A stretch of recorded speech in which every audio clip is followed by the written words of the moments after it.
Hello guys, good morning, good afternoon all over the world. For this video guys is wish granted tayo kasi magpapakabit kami ng roll up sa aming munting tindahan. So medyo maganda at malinis na tingnan ng ating harapan guys kasi naka roll up na siya. Char. So matagal na panahon ko din itong pinag-isipan at ngayon natupad na siya guys.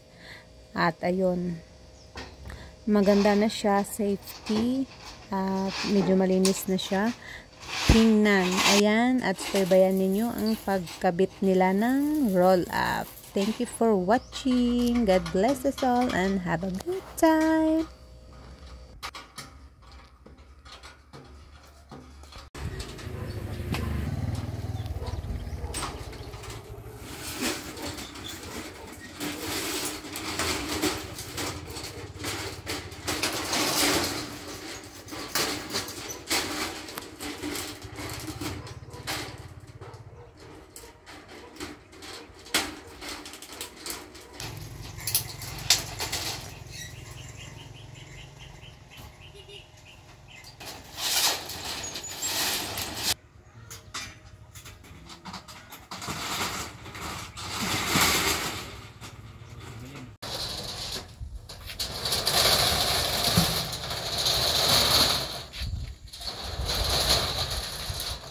Open mo.